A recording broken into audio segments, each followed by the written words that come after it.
কচুর গাড়ি দিয়ে শোল মাছ রান্না করা হয়ে গেছে। আসসালামু আলাইকুম, সবাই কেমন আছেন আমার আপুরা ভাইয়ারা? আমি আলহামদুলিল্লাহ ভালো আছি। তো দেখেন আপুরা ভাইয়ারা, আজকে কচু দিয়ে শোল মাছ দিয়ে রান্না করলাম। কচু মানে কচুর গাড়ি, গাড়িটা বেশি সেদ্ধ হয়ে গেছে, ঝোলটা আঠা আঠা ঘন হয়ে গেছে।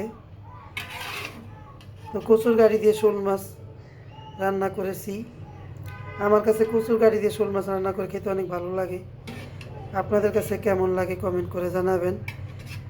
আমি বেশিরভাগ শোল মাছ ভুনাই খাই, কিন্তু আজকে আমি কচুর গাড়ি দিয়ে একটু রান্না করলাম। কচুর গাড়ি দিয়ে শোল মাছ খেতে ইচ্ছে করছে, তার জন্য বেশি নাড়বো না, নাড়লে ভেঙে যাবে। তরকারি হয়ে গেছে আমার, চুলা অফ করে দিয়েছি। আজকে খেয়ে দেখি কচুর গাড়ি দিয়ে শোল মাছ কেমন লাগে। সাধারণত শুধু আমি শোল মাছ রান্না করি লাউ দিয়ে, আর নয়তো ভুনা করি।